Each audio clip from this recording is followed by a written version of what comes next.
আল্লাহ রাব্বুল আলামিন বলেন, ইদাশ শামসু কুওয়িরাত ওয়া ইদান নুজুমু কাদারাত ইদাস সামাউ ইনফাতারাত ওয়া ইদাল কাওয়াকিবু ইনতাসারাত إذا زلزلت الأرض زلزالها وأخرجت الأرض أثقالها وقال الإنسان ما لها যারা পারেন ঠোঁট মিলিয়ে বলুন, কুল্লু মান আলাইহা ফানি ওয়া ইয়াবকা ওয়াজহু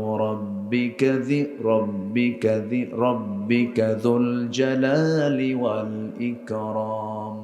সবাই বলুন, ফাবিআইয়ি আলা'i রাব্বিকুমা তুকাযযিবান। সূর্য ফেটে ফেটে পড়বে, সূর্য সংকুচিত হয়ে যাবে। আধুনিক সায়েন্সও বলছে প্রতিদিন সূর্য সংকুচিত হয়ে যাচ্ছে, ধ্বংসের দিকে যাচ্ছে। তারকাগুলো সিটকে সিটকে পড়বে, জমিন তার সমস্ত কিছু উদ্গীরণ করে দেবে। এরপরে জমিনটা প্রকম্পিত হতে থাকবে। মানুষ বলবে, ওয়াকালাল ইনসানু মা লাহা।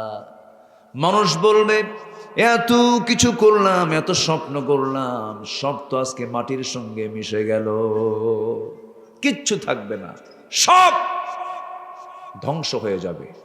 শুধু থাকবেন যিনি, তিনি কে? আসতে বলবেন না, তিনি কে?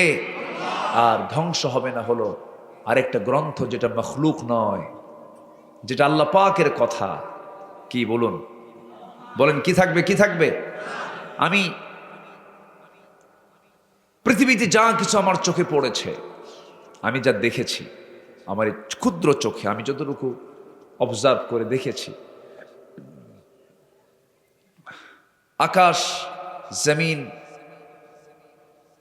সাত সমুদ্র, প্রাণীকুল, যা কিছু স্টাডি করে, গবেষণা করে, ভাঙ্গাচোরা এলেম কেলাম তো তেমন নেই, যতটুকু পড়েছি, যা দেখে আমি যতটুকু আশ্চর্য হয়েছে, আমার কাছে সবচেয়ে বেশি আশ্চর্যের মনে হলো আমার আল্লাহর পক্ষ থেকে নাজিল হওয়া এই কোরআন।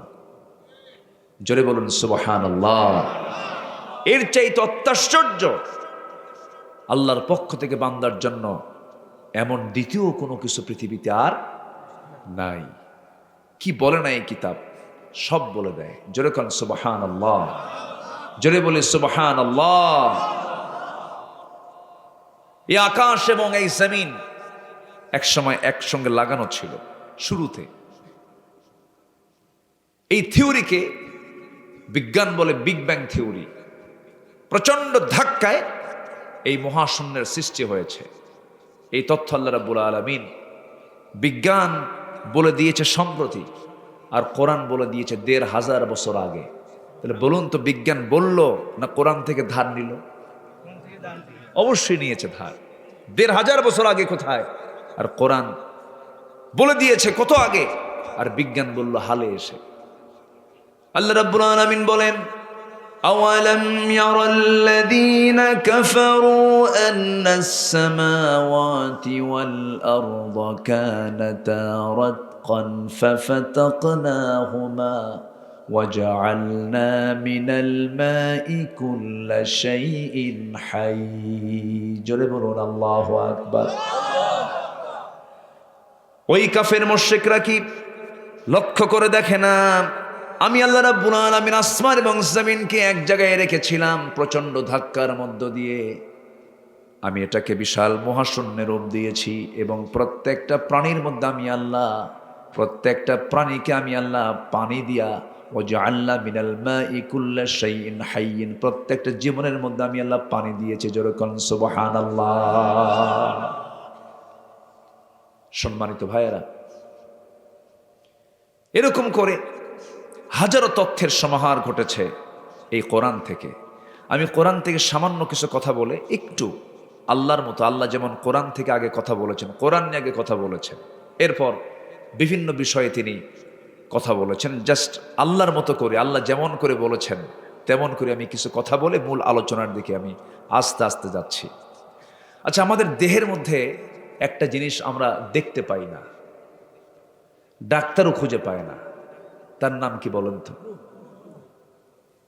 না, রূহ তো আছে, ঠিক আছে, মানে বলি, মানে নড়াচড়া করে, থামেন, নড়াচড়া করে হৃৎপিণ্ড, যেটা, এটাকে হার্ট বলে। এটা দেখা যায়, দেখা যায় না? আছে তো, দেখা যায় তো। কিন্তু একটা জিনিস মানুষ দেখতে পায় না, সেটা হচ্ছে নফস। নফসের যে চাওয়া, খাহেসাত, আমার মন যে চায়, আমি চাচ্ছি, বলছি, মনকে ধরা যায়, ছোঁয়া যায়, গতি প্রকৃতি নির্ণয় করা যায়। এখন আপনি চিন্তা করছেন, চলে গেছেন মক্কায়, চলে গেছেন স্ট্যাচু অফ লিবার্টি, চলে গেছেন আমেরিকায়, জাপান, জার্মান, চলে গেছেন, আপনি গেছেন না? চলে গেছেন। মন, নফস। তো এই নফসের যে শুদ্ধিতা, আমার বাহিরে সব ঠিকঠাক আছে, কিন্তু নফসটাই পচা। লাভ হবে বলেন তো? আচ্ছা, আজ থেকে লাভ হবে? লাভ হবে না। নফস, রূহ এবং কলব, যদি আমরা ভাবতেছি যে মানে একই জাতীয়, না, একই না। নফস হচ্ছে দুনিয়াবী চেতনা, আর কলব হচ্ছে পরকালীন চেতনা, পরকালীন বিষয়। নফস হচ্ছে দুনিয়াবী, যেরকম গাড়ি চাই, বাড়ি চাই, এটা চাই, ওটা চাই, সব কিছু, এগুলো মিলে হচ্ছে নফস, যেটাকে লেজিসলেটিভ বলা হয়। এরপর রূহটা হচ্ছে ভালো মন্দ বোঝার এটা সেন্স, এটাকে বলা হয় রূহ। এটা পরকালীন চেতনা, এটা হচ্ছে অ্যাডমিনিস্ট্রেটিভ। আর কলব পরিবর্তনশীল, এটা হচ্ছে ফেডারেটিভ, বাস্তবায়ন বিভাগ। সম্মানিত ভাইয়েরা, এই জন্য আমরা একটা দোয়া করি, ইয়া মুকাল্লিবাল কুলুব সাব্বিত কলবি আলা দীনিক। কলবের দরজায় শয়তান ধাক্কা দিতে পারে, কিন্তু ভিতরে ঢুকতে পারে না। সুবহানাল্লাহ বলবেন না? জোরে বলি সুবহানাল্লাহ। একটা সূরা আছে, আমার সঙ্গে যারা পারেন ঠোঁট মিলিয়ে বলবেন, কুল আউযু বিরাব্বিন নাস মালিকিন নাস ইলাহিন নাস মিন শাররিল ওয়াসওয়াসিল খান্নাস আল্লাযী ইউওয়াসওয়িসু ফি সুদুরিন নাস আল্লাযী ইউওয়াসওয়িসু ফি কুলুবিন নাস। কুলুবিন নাস আছে, কি আছে? সুদুরিন নাস আছে। শয়তান কখনো কলবের কাছে গিয়ে ওয়াসওয়াসা দিতে পারে না। সে কলবের দরজায়, সদর মানে হলো বক্ষ, এর নিচেই তো কলব থাকে, ধাক্কা মারে, কিন্তু কলবটা সুন্দর করে চালায় দেন তিনি আমার কে। আসতে বলবেন না, তিনি আমার কে? ইয়া মুকাল্লিবাল কুলুব সাব্বিত কলবি আলা দীনিক। আলোচনার সাবজেক্ট একটু জটিল মনে হচ্ছে আপনাদের কাছে কিনা জানি না, কষ্ট পাচ্ছেন নাকি আপনারা? শোনেন, যদি এটা ঠিক থাকে না, সব ঠিক, আর এটা যদি ভেজাল হয়, সব শেষ। আলা ইন্না ফিল জাসাদি লামুদগাতান ইযা সালুহাত সালুহাল জাসাদু কুল্লুহু ওয়া ইযা ফাসাদাত ফাসাদাল জাসাদু কুল্লুহু আলা ওয়া হিয়াল কলব।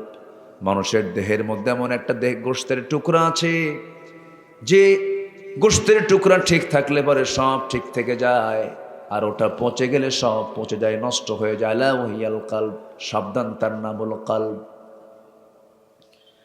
আমার বন্ধুগণ, এটাকে ঠিক করার জন্য আমাকে আপনাকে চেষ্টা করতে হবে সবার আগে। আজকে আমার আলোচনার সাবজেক্ট হলো এই যে নফসটা আছে, আমাদের যে মনের যে বিষয়টা আছে, এই নফসকে আমি শুদ্ধ করব কেমনে, আত্মশুদ্ধিতার পন্থাগুলো কি কি, কোন কোন পন্থা অবলম্বন করলে পরে আমার নফসটা শুদ্ধ থাকবে। মোটামুটি কোরআনকে সামনে রেখে আমি 10টা পয়েন্ট আমি আজকে কথা বলতে চাচ্ছি। সময় দেবেন তো নাকি? নফস তো সবারই আছে নাকি? নফস ছাড়া কি আছেন দেখি হাত তোলেন। নফস ছাড়া কেউ আছেন? সবারই নফস আছে, অতএব আলোচনা সবার শোনার সবারও দরকার আছে। একটু মনোযোগ দিয়ে আমরা কথাগুলো শুনবো। এই এলাকার নাম হলো বড় সিট না? লালমনিরহাটের দিকে কিছু সিট মহল ছিল না? সিট মহল ও তো ইন্ডিয়ার সঙ্গে কি কি কইরা এদিক সেদিক ছিটমহল ছিল না, কিছু বিনিময় হয়ে গেছে, ওটা ওরা নিয়ে নিচ্ছে, আবার এটা ওরা নিছে, ও আবার ওদেরটা আমরা নিয়েছি। তো এটা আবার কোন সিট? বড় সিট। আচ্ছা, বড় সিট। মাশাআল্লাহ, আল্লাহ আপনাদের বড়র সঙ্গে থাকার তৌফিক দান করুন। সবার বড় কে? আজ থেকে সবার বড় কে? বড়র সঙ্গে থাকলে কোনো সমস্যা আছে? বড়র আরবি কি বলেন? আকবার বলেন। আমার আল্লাহ হচ্ছে আকবার। এমনি নরমাল কবির, হ্যাঁ এমনি নরমাল কবির সমস্যা, কিন্তু সবচেয়ে বড় যিনি তিনি কে? আল্লাহু আকবার। সবচেয়ে বড় যিনি তিনি হচ্ছেন আমার আল্লাহ, বড়। সেই বড়র সঙ্গে আল্লাহ পাক এই বান্দাদের বড় মিলায় দেন, সম্পর্ক গড়ায় দেন। জোরে বলি আমিন। আল্লাহর সঙ্গে যে থাকে সেও কি ছোট থাকে নাকি? সেও বড় আল্লাহর পছন্দের বান্দা হয়ে যায়। আল্লাহ কবুল করুন। মসজিদ ফজরের নামাজ, ফজরে ভরে তো নাকি? ফজর নামাজে কি মসজিদ ভরে? জুমা ভরে না ফজর ভরে? আচ্ছা বলুন তো, কোন ওয়াক্তে সবচাইতে মানুষ বেশি বাড়িতে থাকে? বলেন কোন ওয়াক্তে? ফজরে। ফজরে সবচাইতে বেশি মানুষ বাড়িতে থাকে, এবং সবচেয়ে কম মুসল্লি হয় কোন ওয়াক্তে মসজিদে? ফজরে। হলো? মানলো এটা? বলেন তো, এটা কি মিললো? এটা কি হলো? বলেন। বান্দার কি এটা কি দায়িত্ব? এটা কি দায়িত্বশীলতা হলো? না। উচিত ছিল 5 ওয়াক্ত নামাজের ভিতরে অন্তত ফজরের নামাজের সবচেয়ে বেশি মুসল্লি থাকার কথা মসজিদে। মাঝে মাঝে মসজিদ ফাঁকাও যায়, হঠাৎ করে একটু বৃষ্টি হয়েছে, বেশি ঠান্ডা, এমনকি আজানও বাদ যায় যদি ইমাম মুয়াজ্জিন না থাকে। আমার কথা কি আমি ভুল বলছি? কেন হবে এটা? সমস্যা হলো আমাদের ভিতরে, আমাদের নফসকে আমরা এখনো সেই রিফ্রেশ করতে পারিনি, নফসকে আমরা এখনো সেই রকম লেভেলে নিয়ে যেতে পারিনি। ইয়া আইয়াতুহান নাফসুল মুতমাইন্নাহ, প্রশান্ত চিত্ত আমরা এখনো তৈরি করতে পারিনি। আল্লাহ রাব্বুল আলামিন এই জন্য বান্দাকে বলছেন, কোন প্রশান্ত, কোন আত্মা জান্নাতে যাবে? আল্লাহ রাব্বুল আলামিন বলেন, যারা পারেন ঠোঁট মিলিয়ে বলুন, ইয়া আইয়াতুহান নাফসুল মুতমাইন্নাতু ইরজিই ইলা রাব্বিকি রাদিয়াতান মারদিয়াহ ফাদখুলি ফি ইবাদি ওয়াদখুলি জান্নাতি। জোরে বলুন আল্লাহু আকবার। হে প্রশান্ত আত্মা, নফসুল লাওয়ামা আছে না? নফসুল লাওয়ামা আছে না? আমার বন্ধুগণ, নফসের মধ্যে ক্লাস আছে।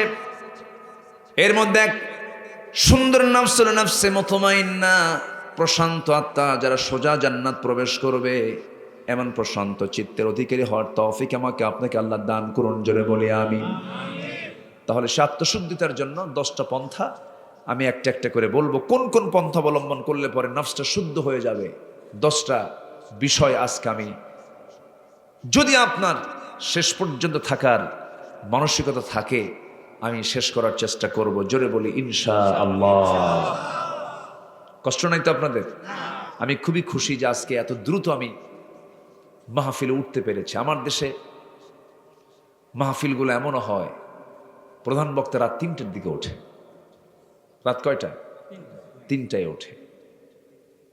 এমনও আছে যে ফজর উপর আরেক বক্তা ওঠে, এরকমও আছে। এদিক থেকে বড় সিটবাসী অনেক বড় সুন্দর উদ্যোগ নিয়েছেন, সময় মতো মাহফিল তারা পরিচালনা করছেন। বলি আলহামদুলিল্লাহ। রাত 12টার পরে কি আর কথা হয় বলেন তো? রাত 12টার পরে কথা বলা মানে কি জানেন? পাগলির সাথে ঘর সংসার করা। এক বড় জটিল একটা বিষয়। আল্লাহ আমাদের সহজ করে দেন সকল কিছুকে। জোরে বলি আল্লাহুম্মা আমিন। সম্মানিত ভাইয়েরা, আল্লাহ রাব্বুল আলামিন যে কোরআন আমাকে আপনাকে দিয়েছেন, এটা কি দুর্বল কোনো কিতাব? এই কিতাবকে আমরা শুধু ধর্মীয় কিতাব মনে করলে, ধর্মীয় কিতাব মনে করলে ভুল হবে। শুধু এটা ধর্মীয় কিতাব নয়, এটি হচ্ছে এমন একটি কিতাবের নাম মুকাম্মেলে নিজামে হায়া, complete balanced code of life. আপনার জীবনের জন্য যা প্রয়োজন সব আয়োজন আল্লাহ পাক এই কিতাবের মধ্যে করে দিয়েছেন। জোরে বলি সুবহানাল্লাহ। আপনি কি চান, আপনি কি চান, আপনি সব আছে। এক মাহফিল ছিল আমার কুড়িগ্রাম, বহুদিন আগে। কুড়িগ্রাম নাম শুনছেন তো? আমাদের দেশে কিন্তু কিছু গ্রাম আছে, যেরকম চট্টগ্রাম, 14 গ্রাম, ওইদিকে মাত্র 20 গ্রাম, 20 গ্রাম। হ্যাঁ, এক মাহফিল আমি আলোচনায় উঠে বললাম যে কোরআনের মধ্যে এমন কিছু নাই যা বাদ পড়ছে, সবই আছে। এক চাচার সামনে থেকে দাঁড়ায় বলে, হুজুর কোরআনের মধ্যে কি আলু আছে? আলু? তো বললাম আলু কেন? আদাসিহা ওয়া বাসালিহা ওয়া ফুমিহা, আদা রসুন পেঁয়াজও আছে। জোরে বলি সুবহানাল্লাহ। সবই আছে। কি চান আপনি এর মধ্যে? কিছুক্ষণ আগে বিগ ব্যাং থিওরির যে একটা কথা বললাম, একটা আয়াত যে বললাম, এটা অকল্পনীয়। এই আয়াতকে রিসার্চ করে বহু নাস্তিক এই আয়াতকে রিসার্চ করে কালিমা পড়তে বাধ্য হয়েছে। তারা হচ্ছে প্রকৃত ইমানদার, যারা গবেষণা করে ইমান আনে। আমরা কি ইমান এনেছি না ইমান পাইছি? আমরা ইমান এনেছি না ইমান পেয়েছি? ইমান পেয়েছি আমরা, পৈতৃক সূত্রে পাওয়া। ইমান এনেছেন বেলাল, ইমান এনেছেন সালমান ফারসি রাদিয়াল্লাহু তাআলা আনহু। আগুন পূজা করতেন, খ্রিস্টান ছিলেন, বহু ধর্ম চেঞ্জ করেছেন। এই দীর্ঘ হায়াতপ্রাপ্ত সাহাবী সালমান ফারসি রাদিয়াল্লাহু তাআলা আনহু, যার পরামর্শে আমার নবীজি খন্দকের পরীক্ষা খনন করেছিলেন, তার পরামর্শে এই সালমান ফারসি রাদিয়াল্লাহু তাআলা আনহু বুঝে শুনে ইসলাম কবুল করেছেন, স্টাডি করেছেন। আগের যে ধর্মীয় কিতাব সেটাকে স্টাডি করেছেন। সেই কিতাবের মধ্যে আমার নবীর ইতিহাস তুলে ধরা হয়েছে, পরিচয় তুলে ধরা হয়েছে। রাসূলকে দেখলেন, আগে যখন প্রথম দেখলেন, কালিমা পড়েন নাই, আগে দেখলেন। দেখার পরে নবীজির দিকে তাকায় থাকলেন কিছুক্ষণ। তাকায় থেকে কিছুক্ষণ পরই বলছেন, আপনার গায়ের যে চাদরটা আছে সেই চাদরটা আপনি দয়া করে খুলে ফেলুন, একটু টান দিন, আমি আপনার পিঠ মোবারক দেখতে চাই। আমার নবীজি টের পেলেন যে এ তো আগের কিতাব পড়ে আমাকে যাচাই বাছাই করতেছে আমি আল্লাহর নবী কিনা। আমার নবীজি করলেন কি, নিজের চাদরটা পিঠ থেকে সরাইয়া দিলেন। সরাইয়া দেওয়ার পরে আমার নবীজির পিঠের ঠিক মাঝখান বরাবর মোহরে নবুয়াত, নবুয়তের যে সিল মোহর আল্লাহ রাব্বুল আলামিন দিয়েছিলেন, সেটা যখন প্রকাশ পেয়ে গেল, লাফ মেরে গিয়ে সেই জায়গায় পড়ে চুম্বন করলেন আর বললেন, আপনি আমাকে আর দেরি করাবেন না, নবুয়তের প্রমাণ আমি পেয়েছি, আমাকে পড়িয়ে দেন। আশহাদু আল্লা ইলাহা ইল্লাল্লাহু ওয়াহদাহু লা শারীকা লাহু ওয়া আশহাদু আন্না মুহাম্মাদান আবদুহু ওয়া রাসূলুহু। হেদায়েতের মালিককে বলেন। কোথায় পারস্য, কোথায় ইরান, আর কোথায় সেই মক্কা মদিনা, হাজার মাইল দূরে, হাজার হাজার মাইল দূরে। এত দূরের মানুষ রাসূলকে খুঁজে খুঁজে বের করলো। আর আমার নবীর ঘরের সঙ্গে ঘর লাগানো আবু জেহেল রাসূলকে চিনতে পারে নাই, এমনকি নবীজির ঘরের মানুষটা পর্যন্ত চিনলেও ঈমান আনতে পারে নাই। নবীর ঘরের মানুষ যে চাচার সঙ্গে বাপ না থাকার কারণে পিতার অনুপস্থিতির দায়িত্ব পালন করেছেন, জন্মের দিন থেকে শুরু করে নিয়ে আবু তালেব নবীজির নবুয়তের জিন্দেগীর প্রথম শুরুটা পর্যন্ত ডানে বামে থেকে সামনে পেছন থেকে পাহারা দিয়েছেন রাসূলকে। নিজের সন্তান আলীকে দূরে রেখে আমার নবীকে বুকের সঙ্গে আগলে ধরেছেন, বাপ নাই। আমার নবীর বহু মুজিজাও লক্ষ্য করেছেন। একদিন নবীর সঙ্গে গল্প করছেন আবু তালেব, ভাতিজা মুহাম্মদ, আমি তোমাকে দেখতে পেলাম, কতটুকু সত্য জানি না, আজকে মনে হয়েছে তুমি আজকে নবী হয়েছে, একটা জানার ইচ্ছা, তোমাকে প্রশ্ন করতে চাই। চাচা কি বলবেন? প্রশ্ন করুন, বলুন। এবার আবু তালেব বলছেন, ভাতিজা মুহাম্মদ, তোমার জন্ম যেদিন হলো তার মাত্র 3 দিন পর, তৃতীয়তম রাত্রিতে আমি তোমাকে দেখতে গেলাম তোমাদের বাড়িতে।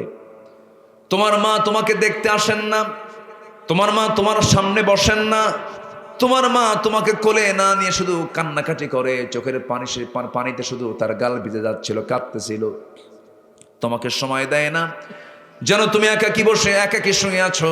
চাঁদনি আকাশের নিচে তোমাকে শোয় রেখেছে, তোমার পাশে কেউ নাই।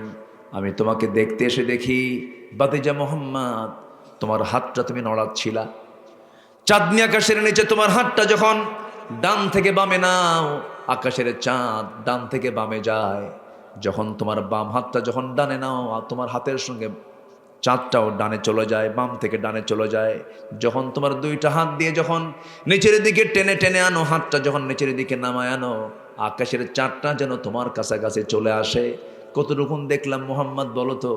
নবীজি বলছেন, চাচা, জন্মের পূর্বে বাপ হারিয়েছি, জন্মের পর আমার মা আমার চেহারা যখন দেখলেন, চেহারা দেখি তার হাসি দূর হয়ে গেছে, কারণ এই সন্তানটা পৃথিবীতে চলে আসলো। এই সন্তানটা যার কোলে উঠায় দেব, সেই কোলে নেওয়ার মানুষটা তো দুনিয়াতে নাই। কান্নার পরিমাণ বেড়ে গেছে, আমার মা আমাকে দেখলেই কান্দে, আমি একাকী। এই জন্য আল্লাহ রাব্বুল আলামিন আমার নিঃসঙ্গতা দূর করার জন্য আল্লাহ রাব্বুল আলামিন আকাশের চাঁদটা আমার জন্য খেলনা বানায় দিয়েছিলেন। যেরকম সুবহানাল্লাহ। আমার ভাইরা, এত মুজিজা, এত কিছু আবু তালেব দেখলেন, কপালে হেদায়েত নাই। হেদায়েতের মালিককে বলুন, আসতে বলবেন না কে? নূহ আলাইহিস সালাতু ওয়াস সালাম দিনে রাতে দাওয়াত দিয়েছেন, ইন্নী দাআউতু কওমি লাইলান ওয়া নাহারা। আমি মানুষকে দাওয়াত দিয়েছি দিনে রাতে। এত দাওয়াত তিনি দিলেন।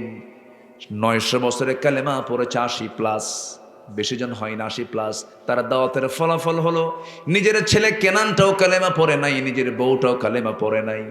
আমার বন্ধুগণ, এখান থেকে প্রমাণ হয় কোনো নবী হেদায়েতের মালিক নন, কোনো ব্যক্তি হেদায়েতের মালিক নন। হেদায়েতের আসল মালিক যিনি, তিনি আমার। চিল্লায় বলুন কে? কে কে কে? এই জন্য আল্লাহর কাছে বলতে হবে, ইহদিনাস সিরাতাল মুস্তাকিম সিরাতাল্লাযীনা আন'আমতা আলাইহিম গায়রিল মাগদুবি আলাইহিম ওয়ালাদ-দাল্লিন। এরপরে জোরে বলেন, আরো জোরে। নামাজের মধ্যে আমিন আসতে না জোরে বলেন? নামাজের মধ্যে জোরে না আসতে, আসতে জোরে বলার লোক আছে না নাই? মক্কা মদিনায় জোরে না আসতে পড়ে, বলেন কেমন জোরে? অনেক জোরে পড়ে না সালাউদ্দিন আইয়ুবী ভাই? মক্কা আমিন যে জোরে পড়ে, মনে হয় এখন ভেঙে যাবে সবকিছু, অনেক জোরে পড়ে। এখন আমার দেশে তো আসতে পড়ে, যারা জোরে পড়ে তাদের মারবেন নাকি? গুতাগুতি করবো আমরা এগুলো নিয়ে? এখন কি গুতাগুতি করার সময় না। আমিন আসতে বলুক, জোরে বলুক, নাভিতে বাদুক, বুকে হাত বাদুক, এরপরে দল্লিন বলুক, জল্লিন বলুক, 3 রাকাত পড়ুক, 1 রাকাত পড়ুক, মিলাদ করুক, কিয়াম করুক, এগুলো নিয়ে, এই ছোট্ট খুঁটিনাটি বিষয়গুলোকে নিয়ে ভ্রাতৃত্বের মতো বিশাল আমাদের যে একটা অর্জন, এটা যেন বাধাগ্রস্ত না হয়। আসতে কন কেন? নূর মাটি, এটা নিয়ে এখন ফিতনা করার সময় এখন নয়। আমরা যে বাংলাদেশ এখন অবস্থান করছে, বাংলাদেশ যে অবস্থায় আছে, এই মুহূর্তে চাচ্ছে একটা সৎ নেতৃত্ব। একটা সৎ নেতৃত্ব জাতি চায়। এদেশের একটা অর্ডার হচ্ছে, নিউ অর্ডার বাংলাদেশ। বাংলাদেশের নিউ চাহিদা যেটা, একটা সৎ নেতৃত্ব চায় এই দেশ, এই জাতি। জাতি গঠনের জন্য সৎ যোগ্য নেতৃত্ব আমরা এখনো গড়তে পারিনি। সর্বশেষ 2024 পর্যন্ত আমরা যা দেখেছি, দেশের সম্পদ দেশে কেউ রাখে নাই, সব দেশের টাকা বাইরে পাচার করতে দেখেছি আমরা। দেশের প্রতি মমত্ববোধ, দেশের প্রতি ভালোবাসা, দেশের প্রতি আন্তরিকতা, এটা চুল পরিমাণ সেই নেতৃত্বের মধ্যে আমরা পাইনি। সন্তানগুলোকে বাইরে পড়াশোনা করিয়েছে, সবগুলো তারা বাইরে সেটেল করে দেশকে একটা ভাঙ্গা, কি বলে এটা, ঝুড়ি, একটা ভাঙ্গা অচল ঝুড়ি রেখে দেশ থেকে পালিয়ে গিয়েছে ওরা। আমরা সুন্দর বাংলাদেশ গড়তে চাই, অনেক কিছু দিয়ে গড়িয়েছি, অনেক তন্ত্র মন্ত্র দিয়ে আমরা অনেক স্লোগান দিয়েছি। আমরা এবার স্লোগান দিতে চাই, কোরআন দিয়ে আমরা দেশ চালাবো। সবাইকে রাজি আছেন? সবাই রাজি আছেন তো ইনশাআল্লাহ? আল্লাহ কবুল করুন, জোরে বলি আমিন। আমার পাশে আমাদের সালাউদ্দিন আইয়ুবী ভাই এসেছেন, চিনেন কিনা জানি না, চেনেন তো নাকি? আমার সালাউদ্দিন আইয়ুবী ভাই অত্যন্ত বিনয়ী মানুষ, আপনাদের কাপাসিয়ারই সন্তান। হ্যাঁ বসেন, ওই কি ফোনে কে কথা কয়? জি, আমাদের অত্যন্ত, কি বলবো আমি, উনি শুধু কাপাসিয়ার সন্তান নন, তিনি এই জাতির জন্য একটা গর্ব, একটা বিশাল বড় একটা সৎ নেতৃত্বের তিনি একজন সিপাহ সালার, বলি আলহামদুলিল্লাহ। তিনি এসেছেন, আমাকে ফোন দিয়েছিলেন সকালবেলা যে আপনি বয়ানে উঠবেন কখন। আসলে ওনাদের এখন দৌড়াদৌড়ির সময়, একটু যেতে হবে তো, সবার সঙ্গে পরিচিত হতে হবে তো। ওমরে ফারুক রাদিয়াল্লাহু তাআলা আনহু রাষ্ট্র ক্ষমতা পাওয়ার পর এক প্রত্যন্ত অঞ্চলে চলে গেলেন, যাওয়ার পর সেখানে দেখেন এক বৃদ্ধা নারী ছোট্ট একটা ঘরের মধ্যে বসে আছে। গিয়ে বললেন, মা কেমন আছেন? ভালো। এরপরে বলছেন, আচ্ছা আপনার যে এই জায়গায় আপনি থাকেন, আপনার কষ্ট হয় না? কষ্ট তো হবেই বাবা, খলিফা এমন পাইছে যে খলিফা দেখতেও আসে না। কার সামনে কয়? ওমরের সামনে বলে। কেন, কি হয়েছে? কি এতদিন যাবৎ সে ক্ষমতায় আছে, আমার দেখতে আসলো না, আমি কি অবস্থায় আছি, কত কষ্ট আমার, দেখতে আসলো না। ওমরে ফারুক জবাব দিয়ে বলছেন, পরিচয় গোপন করে, আসবে কেমনে দেখতে, এত দূর এত প্রত্যন্ত অঞ্চলে কি আসা যায়? বুড়ি জবাবে বলতেছেন, তাহলে এত বড় দায়িত্ব নেওয়ার দরকার কি ছিল? কি কথা কি বুঝতেছেন আপনারা? ওমরে ফারুক কান্নায় ভেঙ্গে পড়ছেন, কেঁদে ফেলছেন, আহারে আমি তো ধরা খেয়ে গেলাম। এবার বলছেন, মা শোনেন, যদি ওমরকে যদি দায়ী না করতে চান, ওমরকে যদি বাঁচাতে চান, আপনি কি চান, আপনি কি চাচ্ছেন একটু বলুন তো, আপনার যে অভাব সে অভাবটা পূরণ করে দেব। বুড়ি মানুষ, সহজ সরল মানুষ, আপনি কি চাচ্ছেন, আপনার কি সমস্যা, সেই সমস্যার সমাধান করে দেব, তার পক্ষ থেকে বলুন আপনি কি চান। বলা হলো, আমাকে কিছু অর্থ দেওয়া হোক।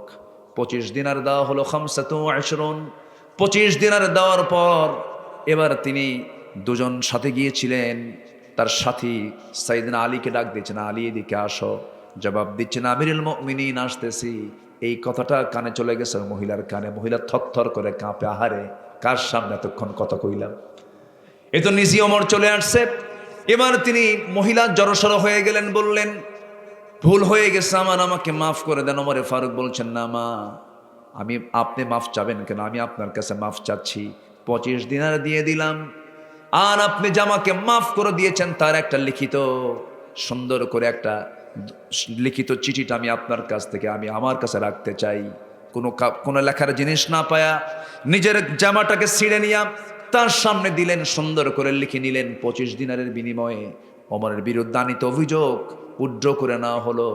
এই চিঠিখানা বাড়িতে নিয়ে আসলেন। বাড়িতে নিয়ে এসে স্ত্রী পরিবার পরিজনের সামনে দাঁড় করে বলছেন, আমার সন্তানরা, আমার পরিবার, আমি ওমর যেদিন মারা যাব, মারা যাওয়ার সময় তোমরা আমার কাফনের কাপড়ের সঙ্গে তোমরা এই চিঠিটাও যোগ করে কবরে পাঠায় দিবা। কিয়ামতের দিন আল্লাহর সামনে বলবা, আল্লাহ, জনগণ আমার বিরুদ্ধে তাদের কোনো অভিযোগ নাই, এই যে দেখো তার চিঠি। জোরে কোন সুবহানাল্লাহ। জবাবদিহিতা, এমন নেতৃত্ব বাংলাদেশে আসুক, সবাইকে চান না ইনশাআল্লাহ? আল্লাহ কবুল করুন, জোরে বলি আমিন, আরো জোরে আমিন। যারা ইসলাম চাবে আমরা তাকে চাবো, যারা কোরআন চাবে আমরা তাকে চাবো, ঠিক কিনা বলেন? এই কথা যেন ঠিক থাকে আমাদের। আমরা ইসলাম নিয়ে বাঁচতে চাই, ইসলাম নিয়ে মরতে চাই। আল্লাহ কবুল করুন, জোরে বলি আমিন। আমি বলেছিলাম আত্মশুদ্ধিতার 10টা পন্থা, আমরা নফসকে শুদ্ধ রাখবো, জোরে বলি ইনশাআল্লাহ। যদি ভিতরটা যদি ঠিক থেকে যায়, সব ঠিক থেকে যাবে, আর ভিতরটা যদি শেষ হয়ে যায়, সব শেষ হয়ে যাবে। আসুন না আমরা সেই পন্থাগুলো আস্তে আস্তে করে শুনে নিচ্ছি, একটাও তো বলিনি। ধীরে ধীরে যাচ্ছে আমার মূল আলোচনার দিকে আস্তে আস্তে। ওমা তৌফিকি ইল্লা বিল্লাহ, আলাইহি তাওয়াক্কালতু ওয়া ইলাইহি উনীব। আমরা সবাই ঈশার নামাজ পড়েছি তো নাকি? পড়ছি তো সবাই? ফজর পড়বো না? ফজর পড়বো তো? এই গ্রামের সবাই যেন নামাজি হয়, এই উদ্যোগ আমরা নিতে পারি না ইনশাআল্লাহ? আমরা বড় সিটকে বেনামাজি মুক্ত দেখতে চাই। আল্লাহ কবুল করুন, জোরে বলি আল্লাহুম্মা আমিন। দাওয়াতি কাজ কি হুজুরের কাজ না সবার কাজ? সবার কাজ হচ্ছে দাওয়াতি কাজ। সবাই দাওয়াতি কাজ করবে। দাওয়াতি কাজ ছাড়া কেউ মুক্ত থাকতে পারবে না। দাওয়াতি কাজ করতেই হবে, আমাকে আপনাকে সবাইকে দাওয়াতি কাজ করতে হবে। বাড়িতে আমার নবীর প্রথম দাওয়াত দিয়েছেন বাইরে না ভিতরে? ভিতরে। তার স্ত্রীকে দাওয়াত দিয়েছেন।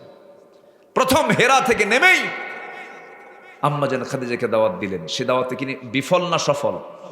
রাসূল যদি সফল হন, আমাদের রাসূল, তা আমরাও সফল হব। জোরে বলি ইনশাআল্লাহ। আমাদের নবী যদি সফল হন, আমরাও সফল হব। আমরা চেষ্টা করব নিজের পরিবারকে জাহান্নাম থেকে বাঁচানোর জন্য। কু আনফুসাকুম ওয়া আহলিকুম নারা। সম্মানিত ভাইয়েরা, তাহলে কোরআন যে আল্লাহর কিতাব, সন্দেহ আছে কি? মনে হয় সন্দেহ লাগে কি? সন্দেহ লাগে?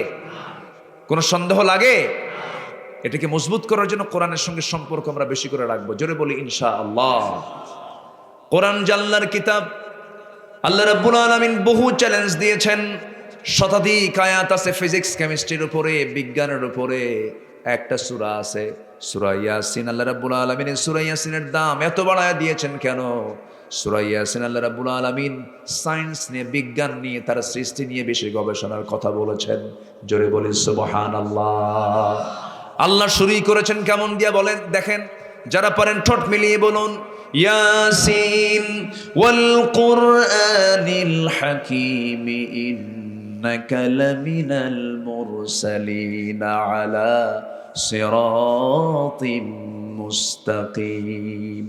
কোরআন হলো কি কিতাব? বিজ্ঞানময় কিতাব। এমন কোন বিজ্ঞানের সাবজেক্ট নাই যার মধ্যে বাদ পড়েছে। আপনি কি চান? মানব জীবনের জন্য যত দিক এবং বিভাগ প্রয়োজন সব আল্লাহ পাকের মধ্যে সামারাইজ করে দিয়েছেন, সংক্ষিপ্ত করে বলে দিয়েছেন, মূল নির্যাস দিয়েছেন, সব বলে দিয়েছেন। শুধু আপনি বিজ্ঞানের কিতাব বলবেন ভুল হবে, শুধু আইনের কিতাব বলবেন ভুল হবে। সমস্ত জ্ঞানের মূল সোর্সগুলো, সব উৎসগুলো আল্লাহ পাকের মধ্যে তুলে ধরেছেন। আমার বন্ধুগণ, কিয়ামত পর্যন্ত ব্যালেন্স করে দিয়েছেন। বান্দা, তোর জন্য যা দরকার কিয়ামত পর্যন্ত আমি ব্যালেন্স করেছি। জোরে কোন সুবহানাল্লাহ। আমার বন্ধুগণ, সেই কিতাবের অনেকগুলো জায়গা থেকে আত্মশুদ্ধিতার 10টা পন্থা আমি খুঁজে বের করেছি। নাম্বার 1 হলো আল্লাহর কাছে পছন্দের বান্দা হওয়ার জন্য, নফসকে সুন্দর রাখার জন্য, শুদ্ধ রাখার জন্য 1 নাম্বার হলো আন্তরিকভাবে খাঁটি মনে তওবা করব। আমরা কার কাছে? আসতে বলবেন না, কার কাছে? যারা চুরি করে তারা কার বান্দা? যারা ডাকাতি করে তারা কার বান্দা? যারা ঘুষ খায় তারা কার বান্দা? যারা সুদের কারবার করে তারা কার বান্দা? যারা মদের বোতল নিয়ে শুয়ে থাকে, বসে থাকে, নারী নিয়ে সেনাবাজি করে তারা কার বান্দা? বলেন আল্লাহর বান্দা। সব তো আল্লাহর বান্দা, সব আল্লাহর। সমস্ত বান্দাগুলো, কেউ ডাকাতি করে, সন্ত্রাসী করে, কিন্তু সবচেয়ে বড় পরিচয় হলো সবগুলো আল্লাহর বান্দা। আল্লাহ বলছেন, বান্দারে তুই আমার অবাধ্য বান্দা, আমার কাছে যদি চোখের পানি ফেলে ক্ষমা চাস, তওবা করিস, তুই কি জানিস আমি তোর সমস্ত পূর্বের সমস্ত গুনাহগুলো আমি আল্লাহ মাফ করে দেই। দুনিয়ার থানায় ধরেন কাপাসিয়ার মানুষ, ইয়াং টাইমে একটা যুবক মাদকের মামলা খেয়েছিল অথবা চুরির মামলা খেয়েছিল, ভুল করেছে, চুরি করেছে, ছিনতাই করেছে, ধরা পড়েছে।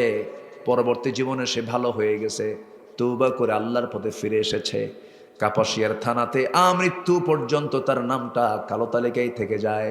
কিন্তু কোনো বান্দা যদি আন্তরিক খাঁটি মনে যদি তওবা করতে পারে, আল্লাহ রাব্বুল আলামিন বলেন, বান্দারে চোরের নাম থেকে তোর নামটা চিরতরে মুছে দিয়া, কেটে দিয়া, তোর জান্নাতের কাতারের নামে তোর নামটা লিখে দেই। জোরে কোন সুবহানাল্লাহ। চোর তো, কিন্তু বান্দা কার? বান্দা যে আল্লাহর। এটা কি ছোট পরিচয় না বড় পরিচয়? অনেক বড় পরিচয়। এমন আপনার মধ্যে এরকম কৃপণতা থাকতে পারে, কিন্তু আমার আল্লাহ তো কৃপণ নন। আমার আল্লাহ তো উদার।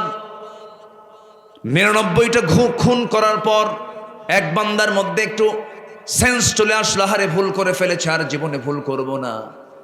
এক বান্দার কাছে গিয়ে বলল, আমার কি বাঁচার কোনো উপায় আছে নাকি? কি করেছো? 99টা খুন করেছে। না, তোর উপায় নাই বাঁচার, ওরেও মারছে। কয়টা হলো তাহলে? বলেন কয়টা হয়েছে? এটা কিন্তু সহিহ হাদিস, এটা সহিহ হাদিস। সহিহ হাদিস না? একদম সহিহ বর্ণনা। 100টা মার্ডার করার পর আবার কাঁদতেছে। এবার তাকে পরামর্শ দেওয়া হলো, তুমি এই এলাকায় থাকো না, ভালো একটা জনপদে যাও, সেখানে থাকলে তোমার ইমানের জন্য একটা অনুকূল পরিবেশ তুমি পাবে, হেদায়েতের রাস্তা পেয়ে যাবে। রওনা দিয়েছে, চোখের পানি ফেলে ফেলে কাঁদছে, তওবা করেছে, রাস্তায় ইন্তেকাল হয়ে গেছে। জান্নাতের ফেরেশতা, রহমতের ফেরেশতা তাকে গ্রহণ করেছে। আল্লাহু আকবার বলেন। আল্লাহ তাকেও মাফ করে দিয়েছেন। অর্থাৎ আমি আপনি যদি খাঁটি মনে যদি তওবা করতে পারি, আর কোনোদিন হারাম কাজে যাব না, ভাইরে আল্লাহর মাফ করতে কি কোনো সমস্যা আছে? আমি শুধু চাইতে জানি না, আমি শুধু বলতে জানি না, আমি শুধু আল্লাহর সামনে কাঁদতে পারি না। শুধু যদি কাঁদতে পারি, কাদার মতো কাঁদতে পারি, চাওয়ার মতো চাইতে পারি, তওবার মতো তওবা করতে পারি, আমার চাইতে দেরি হবে, আমার আল্লাহর দিতে দেরি হবে না। জোরে বলি সুবহানাল্লাহ। কার কাছে বলবো সব কথা? বলেন আল্লাহর কাছে। গুনার কথাগুলো কাউকে বলা জায়েজ নাই। গুনার কথা কাউকে না বলে রাতের বেলা আসামি হয়ে যেতে হবে। ওযু বানায়া শেষ রাতের দিকে আল্লাহ রাব্বুল আলামিন প্রথম আকাশে চলে আসেন। কোন আকাশে বলেন? এই যে প্রথম আকাশ। আকাশ কয়টা বলেন? কয়টা আকাশ? 7টা আকাশ। সাবআ সামাওয়াত। আল্লাহ এক আকাশের মালিক না, আল্লাহ কয় আকাশের মালিক? 7 আকাশের মালিক। সেই মহান রব্বুল আলামিন তিনি অহংকার দেখাবেন, কিন্তু বান্দা এই একটা আকাশের নিচে ছোট্ট দুনিয়ার ছোট্ট একটা এরিয়ার ছোট্ট একটা জনপদের ক্ষমতা পাইলেই ভাবে আমি কি হনুরে। আছেন এরকম? আছেন? কি দাপট! দেশ আমার বাপ স্বাধীন করছে, এটা আমার বাবের দেশ, আমার দেশ। কত প্রাউড, কত অহংকার! শেষমেশ বলেই ফেললো রাজাকারের নাতিপুতিরা চাকরি পাবে। বলেন তো এগুলোকে বিনয়ের কথা না অহংকারের কথা? বলেন বলেন বলেন বলেন বলেন। অহংকার। অহংকার আসবে যখন, পতন সঙ্গে সঙ্গে হবে তখন। অহংকার আল্লাহ পাক বরদাস্ত করেন না। বিনয় হচ্ছে বান্দার জীবনের সবচাইতে বড় যোগ্যতা। আমরা বিনয়ী হব। জোরে বলি ইনশাআল্লাহ। অহংকার হচ্ছে পৃথিবীর প্রথম অপরাধ। এই পৃথিবীতে আসমান এবং জমিনে সর্বপ্রথম যে অপরাধ হয়েছে সেটা হচ্ছে অহংকার, যা শয়তান কর্তৃক প্রকাশ পেয়েছিল। খলাকতানি মিন নার ওয়া খলাকতাহু মিন তিন। এই অহংকার দেখানোর সঙ্গে সঙ্গেই শয়তান তো শয়তানি হয়ে গেল। ওকে আগে শয়তান ছিল? ভালোই ছিল। এজন্য অহংকার আমরা করব না। আমরা খাঁটি মনে তওবা করব। কার কাছে? আল্লাহর কাছে তওবা করব। 1 নাম্বার চলে গেল। আল্লাহ রাব্বুল আলামিন যেমন নামাজের হুকুম করেছেন, তওবার হুকুম করেছেন। আল্লাহ রাব্বুল আলামিন সূরা তাহরিমের 8 নম্বর আয়াতে বলছেন, আল্লাহ রাব্বুল আলামিন বলেন, ইয়া আইয়ুহাল্লাযীনা আমানু তুবু ইলাল্লাহি তাওবাতান নাসুহা আসা রাব্বুকুম আন ইউকাফিরা আনকুম সাইয়্যাতিকুম ওয়া ইউদখিলাকুম জান্নাতিন তাজরি মিন তাহতিহাল আনহার। আল্লাহ রাব্বুল আলামিন বলেন, তোমরা তওবার মতো তওবা করো। তওবা যদি করতে পারো, আল্লাহ রাব্বুল আলামিন তোমাদের সমস্ত সাইয়্যাতকে, সমস্ত পাপকে মাফ করে দিবেন, মিটায় দিবেন। কিন্তু এবং সাথে সাথে এমন জান্নাত দিয়ে দিবেন যে জান্নাতের নিচ দিয়ে নহর প্রবাহিত। যেরকম সুবহানাল্লাহ। জান্নাতের বর্ণনা যেখানে আল্লাহ পাক সেখানে নদীর কথা বলেছেন। কিসের কথা বলেছেন? প্রস্রবণ থাকবে সেখানে,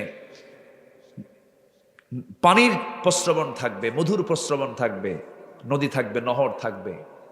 4টা নহর আল্লাহ পাক জান্নাতের মধ্যে রেখেছেন। জোরে বলি সুবহানাল্লাহ। তার 3টা আমরা দুনিয়াতে পানি, দুধ এবং মধু আমরা দেখতে পাচ্ছি যদিও, কিন্তু এইরকম মধু নয়, এইরকম পানি নয়, এইরকম দুধ নয়। জান্নাতের যে পানীয়গুলো থাকবে, যে শরাবগুলো থাকবে, ওগুলো পান একবার করলে জীবনে আর কেউ বুড়া হবে না। কেউ তো সুবহানাল্লাহ বললেন না ভাই। সবাই কি জান্নাতের এই সমস্ত নিয়ামতগুলো নিতে রাজি আছেন? নামাজ না পড়া বলেন বলেন বলেন বলেন। নামাজ পড়বো তো ইনশাআল্লাহ। জোরে বলি ইনশাআল্লাহ। তওবা করবো আমরা কার কাছে? আল্লাহর কাছে। 1 চলে গেল। নাম্বার 2 হলো সালাতের প্রতি যত্নবান হওয়া। নামাজের প্রতি আমরা যত্নবান হব। নামাজকে আমরা সবার আগে প্রাধান্য দেব। নামাজ পরেই কাজ, না কাজের পরে নামাজ? বলেন বলেন বলেন। নামাজ পড়ে কাজ না কাজ করে নামাজ? নামাজ পড়ে কাজ। কাজের অধীনে নামাজ নয়, নামাজের অধীনে কাজ। কিন্তু আমার দেশে কিন্তু কাজের অধীনে নামাজ হয়ে গেছে। নামাজের অধীনে কাজ, সেই দিনে বাস্তবায়ন হবে যেদিন এই দেশের জমিনে যেদিন নামাজ কায়েম হবে, আইনগতভাবে আইনিভাবে সংসদে আইন আকারে যেদিন নামাজ কায়েম হয়ে যাবে, সেদিন হবে নামাজের অধীনে কাজ। ঠিক কিনা বলেন? গার্মেন্টসের অনেক মালিক আছে, শ্রমিকরা নামাজ পড়লে পরে তাদের বেতন কাটে, আছে কিনা? আছে কিনা বলেন? আচ্ছা, এগুলোর কোনো পরিবেশ থাকবে না। তখন নামাজ সবার জন্য বাধ্যতামূলক হয়ে যাবে, নামাজ পড়তেই হবে। এটা আল্লাহ পাক রাষ্ট্রীয় ক্ষমতা যারা পাবে তাদেরকেও এই আইন পাশের জন্য অর্ডার দিয়েছেন। এটা কি মোল্লাদের অর্ডার না আল্লাহর অর্ডার? কোন দলের অর্ডার না আল্লাহর অর্ডার? আল্লাহর অর্ডার। 4টা আইন তোমরা পাশ করবে, নামাজ, জাকাত। আমার দেশে জাকাত কায়েম না সুদ কায়েম? বলেন কি কায়েম আছে? বড় সিটে কোনো সুদের কারবার নাই তো মনে হয়। সুদ আছে এখান থেকে শুরু। বড় সিটের সুদ চুদ খায় মানুষ, সুদ আছে এখানে? দয়া করে এখন কি উঠবেন না, উঠলে ভাববো যে ওটাই সুদ খায়, কিন্তু বসে থাকেন। আমি খুব বেশি লম্বা সময় নেব না, আর কিছু সময় আমি কথা বলবো। গতকালকের মেহমান আসতে পারেন নাই। আসেন নাই শব্দটা বলা ঠিক না, মানুষের কায়দা বেকায়দা অসুবিধা থাকতেই পারে, এবং মানুষ পারে না। আর পারেন কে বলেন তো? আল্লাহ পারেন। আমার গতকালকে মাহফিল পার্শ্বের উপজেলা কালীগঞ্জে ছিল। আমি মাওনাতে একই জায়গায় আমার রাস্তায় জ্যাম ছিল প্রায় 2 থেকে 2.5 ঘন্টা। প্রায় মাহফিল আমার মিস হয়ে যাচ্ছে, প্রায় মিস। আমি পরে কি করলাম, হেঁটে রওনা দিলাম, 3 কিলোমিটার হাঁটছি। এরপর একটা সিএনজিতে চড়েছি, সেখান থেকে শ্রীপুর আসছি, শ্রীপুর থেকে কাপাসিয়া আসছি, কাপাসিয়া থেকে নরুন হয়ে কি বড়াইয়া, সেই ঘুরে কিভাবে যে কোনো মতো গিয়ে 11টায় গিয়ে পৌঁছে গেছি। আসলে বান্দা তো সব ক্ষেত্রে সফল হবে না, সব ক্ষেত্রে সফল যিনি হবেন তিনি কে? প্রকৃত যিনি সবকিছু পারেন তিনি কে করতে পারেন? আল্লাহ। বান্দা কি সব পারে? পারে না। হয়তো কোনো একটা সমস্যা থাকতেও পারে, মিসিং হতেই পারে, অসুবিধা হতেই পারে।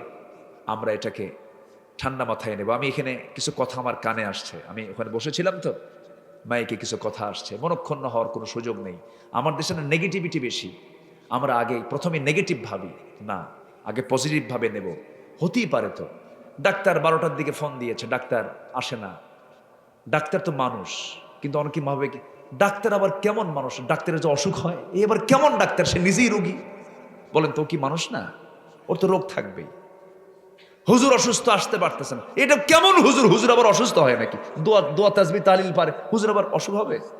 মা লিহাদা রাসূল ইয়ামশি ফিল আসওয়াক ওয়া ইয়াকুলু তুআম। আমাদের রাসূল কেমন রাসূল? সে বাজারেও যায় আবার ভাতও খায়। এই কি ঠিক আছে না? কাফেররা এগুলো কইছে না? কইছে না যে এটা কেমন রাসূল, বাজারেও যায় আবার ভাতও খায়? এটা কেমন কথা? বহুদিন আগে আমারই একটা ঘটনা, ছোট্ট একটা ছেলে, 8 বছর বয়স, বুদ্ধি খুব বেশি। দেখবেন কিছু কিছু বাচ্চা আছে ছোট হলেও বুদ্ধি 60 বছরের মতো, আছে না? এরকম আছে না? আমার দেখে সালাম দিয়ে আমার দিকে তাকায় আছে। কাব্বা তুমি তাকায় আসো কেন? হুজুর একটা কথা বলি কি? হুজুররা খুব ভালো হওয়ার কথা, তো হুজুররা তো খুব একটা ভালো না কেন? হুজুররা বিয়ে করে আবার বাচ্চাও হয় দেখি। কি কথা কি বুঝতেছ না? মানে ওর কাছে এটা মনে হয়েছে হুজুর তো হুজুর থাকবে, হুজুর ফেরেশতার মতো থাকবে, আবার হুজুর আবার বিয়ে করে আবার বাচ্চা কাচ্চা হয়। এরকম রাজনীতিবিদদের মধ্যে একটা চেতনা হলো হুজুররা শুধু মসজিদে থাকবে, নামাজ কালাম নিয়ে থাকবে, হুজুররা আবার পার্লামেন্টে চিন্তা করে কেন? আমরা আকাম কুকাম করবো, হুজুররা দোয়া করে দিবে। কি কথা কি বুঝতেছেন? এই চিন্তার সময় আর নাই। আগামীর দেশ আমরা দেখতে চাই কোরআন হাদিসের বাংলাদেশ। জোরে বলি ইনশাআল্লাহ। আল্লাহ কবুল করুন, জোরে বলি আমিন। নাম্বার 2 হচ্ছে নফস শুদ্ধ হবে যখন আমি নামাজের প্রতি যত্নবান হব। বলেন তো নামাজ আগে না ইমান ঠিক করা আগে? বলেন তো ইমান ঠিক করা আগে না নামাজ আগে? না না না, নামাজ পড়লে ইমান ঠিক হবে। আমার কথা কি বুঝতেছেন না? অনেকে বলে হুজুর নামাজ না পড়ি ইমান তো ঠিক আছে।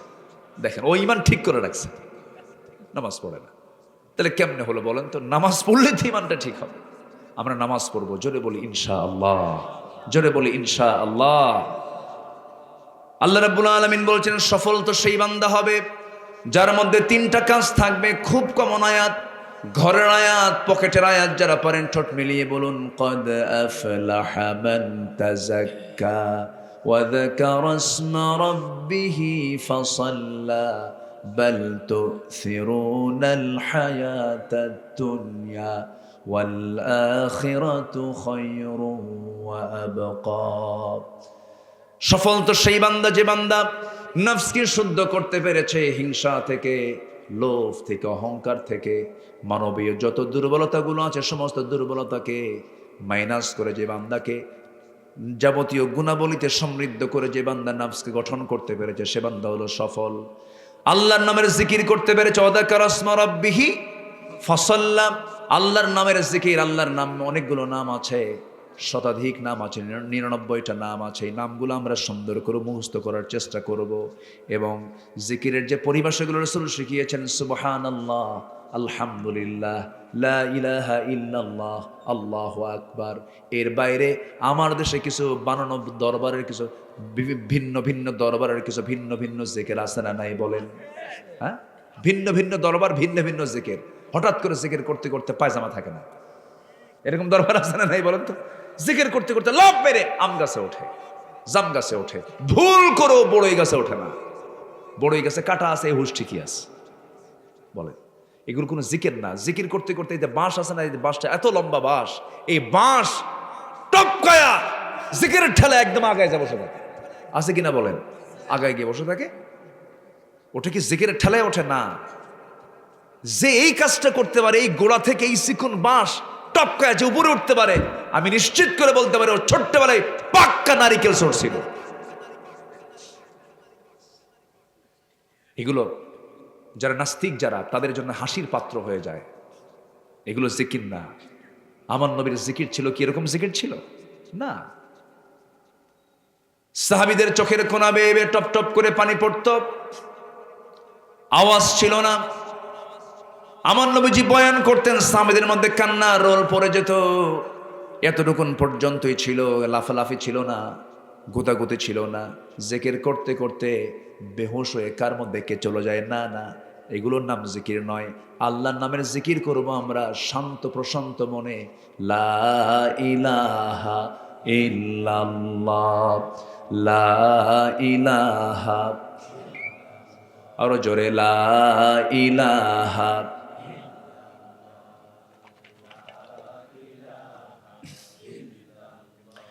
লা ইলাহা ইল্লাল্লাহ মুহাম্মাদুর রাসূলুল্লাহ সাল্লাল্লাহু আলাইহি ওয়াসাল্লাম। নাম্বার 3 হলো সিয়াম সাধনা করব আমরা, নফসটা শুদ্ধ হয়ে যাবে। যে সমস্ত রোগগুলো আছে রোগগুলো নফসের মধ্যে থাকবে না। রোজার মাস শুধু রোজা নয়, রোজার মাসেই শুধু রমজান মাসেই শুধু রোজা নয়। আমার রাসূল সপ্তাহে সোমবার রোজা রেখেছেন, বৃহস্পতিবার রোজা রেখেছেন, মাসে 3টা দিন 13, 14, 15 তারিখে রোজা রেখেছেন। মাঝে মাঝে আমরা রোজার প্র্যাকটিসটা করব। আল্লাহ রাব্বুল আলামিন রোজার ব্যাপারে খুবই গুরুত্ব দিয়েছেন, কারণ সব ইবাদত মানুষ দেখতে পায়, দান করলে দেখতে পায়, নামাজ পড়লে দেখতে পায়, যে কোনো কাজ করবেন দেখতে পাবে, সময় দেখবে আপনিও করছেন, আপনিও দেখতে পাচ্ছেন, মানুষকে দেখাতেও পারছেন। কিন্তু রোজা এমন একটা এক্সিকিউটিভ প্রোগ্রাম, যে প্রোগ্রামের কোনো খবর পৃথিবীর কোনো বান্দার সঙ্গে নাই, একমাত্র খবর ওই বান্দার সাথে। কার কার কার কার? আমি লুকায় লুকায় খাইলেও কে দেখবেন? আমি খাচ্ছি না কার ভয়ে? বলেন, খাচ্ছি না কার ভয়ে? আমার বৈধ স্ত্রী আমি সহবাস করছি না কার ভয়ে? আল্লাহ। আল্লাহ বলেন, বান্দারে আমি এটার জন্য স্পেশাল তোকে জাযা দিয়ে দেব, পুরস্কার দিয়ে দেব। রোজাদারের পুরস্কারটা আল্লাহ নিজ কুদরতিয়াতে দিয়ে দিবেন। এই জন্য আমরা মাঝে মাঝে রোজার প্র্যাকটিস করব। মুখে শুধু গীবত আসে, মিথ্যা আসে, রোজা রাখবো যেন মিথ্যাটা বন্ধ হয়, গীবতটা যেন বন্ধ হয়। দেখবেন বহু নামাজি আছে, নামাজ পড়ার পরও গীবত করে, আছে না নেই? বলেন তো আছে না নেই? লাভটা হলো কি? দান সদকা করে গীবত করে। গীবতের ধারে পাশে আমরা যাব না। আমার বন্ধুগণ, অন্যের ভুল ধরবো কখন? যদি কোনো বান্দা নিজের গুনার বিষয় নিয়ে চিন্তা করে, তার চোখের পানিতে সর্বক্ষণ থাকার কথা, সে তো অন্যের বিষয়ে চিন্তা করার কথা নয়। এই জন্য আমরা নিজের বিষয়টা নিয়ে আগে ভাবার চেষ্টা করব, নিজের দোষ খুঁজে বেড়াবো, অন্যের গুণ খুঁজে বেড়াবো, ওই বান্দাই হবে সফল বান্দা। যেরকম সুবহানাল্লাহ। নাম্বার 4 হলো আল্লাহর জিকির যারা করবে তাদের হৃদয়টা প্রশান্ত হয়ে যাবে। আল্লাহ রাব্বুল আলামিন বলছেন, আল্লাযীনা আমানু ওয়া তাতমাইন্নু কুলুবুহুম বিযিকরিল্লাহ আলা বিযিকরিল্লাহি তাতমাইন্নুল কুলুব। জোরে বলুন আল্লাহু আকবার। সূরাতুর রা'দ আয়াত নাম্বার 28। যারা ঈমান আনবে, আল্লাহর স্মরণে যাদের অন্তর প্রশান্ত হয়, জেনে রাখো আল্লাহর স্মরণ দ্বারাই অন্তরসমূহ প্রশান্ত হয়, প্রশান্তি আসে। যেরকম সুবহানাল্লাহ। দেখবেন বহু লোক আছে অস্থির, শান্তি নাই, ঘুম ধরে না, টাকা আছে, পয়সা আছে, 10 তলায় থাকে, কোটি কোটি টাকার মালিক, বহু মিল ইন্ডাস্ট্রিদের মালিক, কিন্তু ঘুম হয় না, ওষুধের উপর ওষুধ খায়, ঘুম হয় না, অন্তরে কোনো শান্তি নাই। বান্দার অন্তরে শান্তি আসবে সেই সময় যার অন্তরটা কার জিকির দিয়ে ব্যস্ত। আসতে বলবেন না, কার জিকির নিয়ে ব্যস্ত? বলেন, আল্লাহর জিকির নিয়ে ব্যস্ত। নাম্বার 5 হলো কোরআনের সাথে সম্পর্ক বাড়াতে হবে। এই কিতাবের সঙ্গে সম্পর্ক যার বেশি, সেই বান্দা কখনো শয়তান তাকে ছিনতাই করে নিয়ে যেতে পারে না, শয়তান তাকে ওয়াসওয়াসা দিতে পারে না। এই জন্য কোরআনের সঙ্গে আমরা সম্পর্কটা বাড়াবো। জোরে বলি ইনশাআল্লাহ, আরো জোরে বলি ইনশাআল্লাহ। নাম্বার 6 হলো সেজদায় বেশি বেশি চোখের পানি ফেলে ফেলে কাঁদবো আমরা। সেজদার মধ্যে কাঁদতে হবে।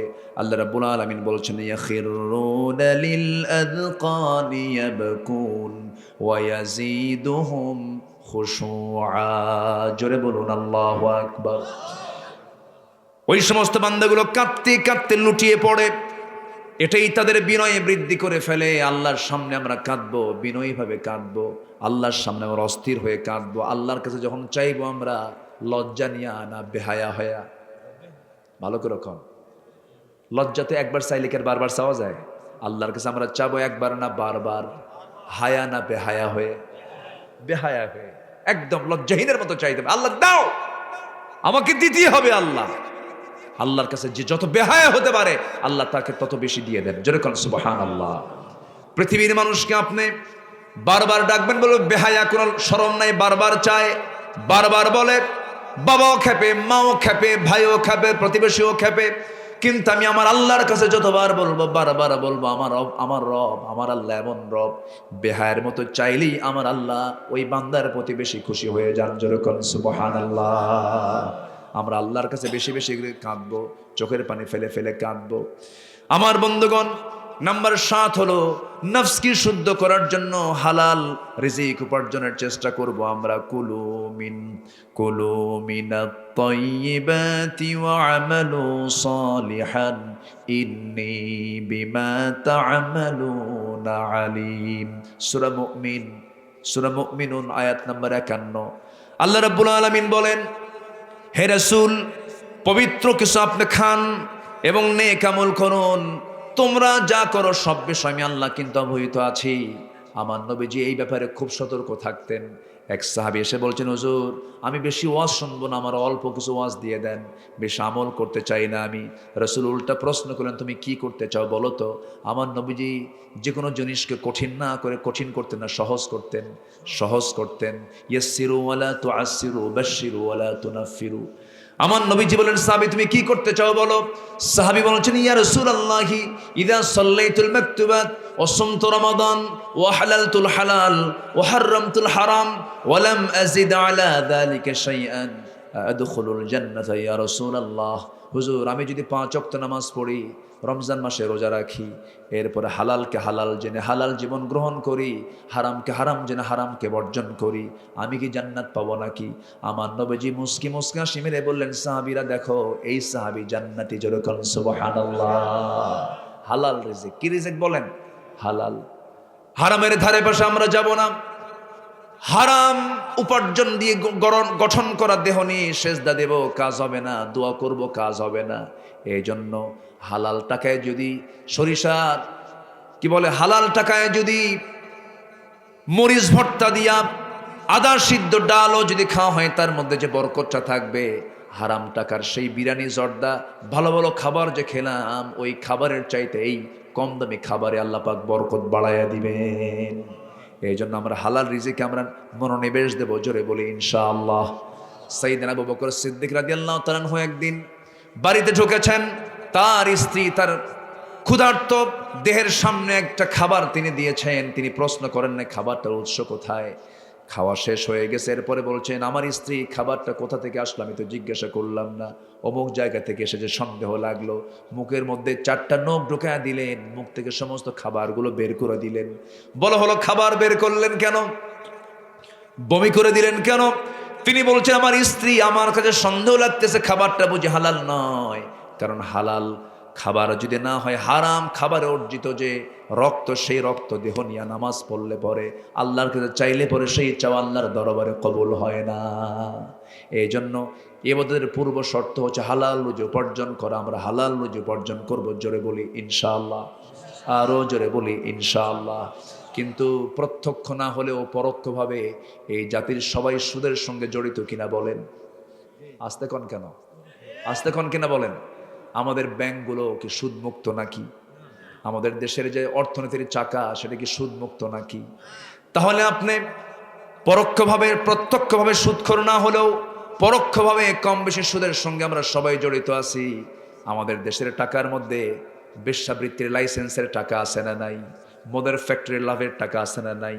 তাহলে এই যে একটা বিশাল জটিলতা, আমরা সামষ্টিকভাবে আছি, রাষ্ট্রীয়ভাবে আমরা চরম একটা দোষের মধ্যে আছি, গুনার মধ্যে আছি, হারামের মধ্যে আছি। এটা কি ওয়াজ করে বন্ধ হবে নাকি? ওয়াজ করে বন্ধ হবে? ওয়াজ করে বন্ধ হবে না। 1000 বছর ওয়াজ করে করে সুদ বন্ধ করা যাবে না, জেনা বন্ধ করা যাবে না, পর্দাহীনতা বন্ধ করা যাবে না। এগুলো বন্ধ করার জন্য একটা জায়গায়, আমাদের মূল জায়গায় যদি আমরা নক করতে পারি, আইনটা পাশ করতে পারি, সব একসঙ্গে বন্ধ হয়ে যাবে। ঠিক কিনা? আমার নবীজি শুধুমাত্র এই দ্বীনকে কায়েমের জন্য, বিধানকে কার্যকর করার জন্যই বদরে গেছেন, উহুদে গেছেন, খন্দকে গেছেন, হুনাইনে গিয়েছেন, যুদ্ধের নেতৃত্ব দিয়েছেন। একমাত্র মূল লক্ষ্য হচ্ছে সুদকে বন্ধ করে যাকাতকে চালু করো, হারামকে নিষিদ্ধ করে হালালকে বাস্তবায়ন করো। আমার দেশে কোরআনের রাজ কায়েম হোক, সবাই চান না? আপনারা সবাই চান কিনা বলেন? সবাই চান তো? আল্লাহ কবুল করুন, জোরে বলি আমিন। একামতে দিনের কাজ সবাইকে করতে হবে। একটা ইতিহাস আমার মনে পড়লো, একটু শোনেন, মনোযোগ দিয়ে শোনেন। আমি মাথায় নিয়েছি, কথাটা বলে ফেলবো আজকে। আমার নবীজি একটা অভিযানে বের হয়েছিলেন। সে অভিযানটা হলো সবচেয়ে বড় অভিযান। লোকগুলো চলে যাচ্ছে, একটু বসেন, আবার আসবে জি, একটু বসেন। হ্যাঁ, আমার আবার একটা অভ্যাস কি, আমার সামনে থেকে কোনো লোক উঠলে আমার আলোচনা হেরে যায়, আমি কথা বলতে পারি না। একটু বসেন। সম্মানিত ভাইয়েরা, আমার নবীজি যত যুদ্ধ পরিচালনা করেছেন, এর মধ্যে সবচেয়ে বড় অভিযান ছিল হলো তাবুক অভিযান। কি অভিযান বলেন তো? তাবুক। 30,000 সৈন্য নিয়ে আমার নবীজি তাবুকে রওনা দিয়েছিলেন। কত হাজার বলেন তো?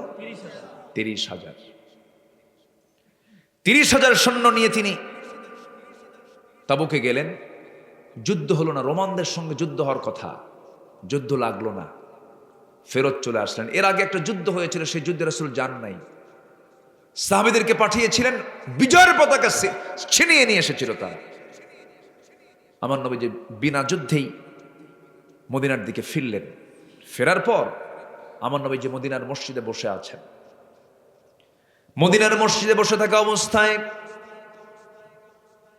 কাব বিন মালিক নামে একজন সাহাবী, নিজে হাদিসটা লম্বা হাদিস বর্ণনা করেন, নবীর কাছে এসে আস্তে করে বসলেন, হাঁটু গেড়ে দিয়া রাসূলকে বলছেন, ইয়া রাসূলুল্লাহি, আমি আপনার কাছে ক্ষমা চাইতে আসছি। কেন, কি হয়েছে? রাসূল কিন্তু জানেন না। আচ্ছা, রাসূল কি গায়েব জানেন? আস্তে কয়, রাসূল কি গায়েব জানতেন? আমার দেশের পীর সাহেবরা কিন্তু গায়েবও জানে। বাচ্চা হয় না, যাবেন ওদের কারবারগুলো দেখবেন, বাচ্চা হয় না, অনেকে চলে যায় কিন্তু এরকম, যে বাবার কাছে গিয়ে বলে, বাবা আমার তো বিয়ের বয়স 19 বছর, বাচ্চা হয় না, দেখো তো বাবা আমার কপালে কি কিছু আছে নাকি। কপালটা সামনে দিয়ে রাখে, বাবা দেখে। হ্যাঁ, বাবা 10 মিনিট চায় থাকে, চুপ করে থাকে, কোনো কথা বলে না, একদম মানে মনে হচ্ছে ওর উপর কিছু একটা ওহী নাজিল হচ্ছে মনে হয়, এরকম বাপ বুঝায়, বুঝলেন। 10 মিনিট পর হঠাৎ করে একটা আওয়াজ দেয়, যা, বোঝেন নাই? এই যে ভণ্ডামিগুলো আমার দেশে চলে ভাই,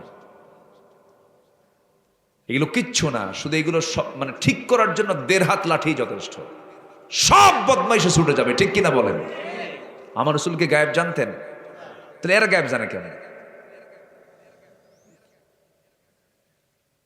পীর সাহেব কবরে শুয়ে আছে, কবরবাসী হয়ে আছে পীর সাহেবের কাছে গিয়ে বলে, পীর সাহেব আমি আপনার মাজারে আসলাম, বাবা সামনে নির্বাচন, আপনি আমার দিকে একটু নেক নজর দিয়ে দেখেন। সে নিজেই আছে বিপদে কবরে।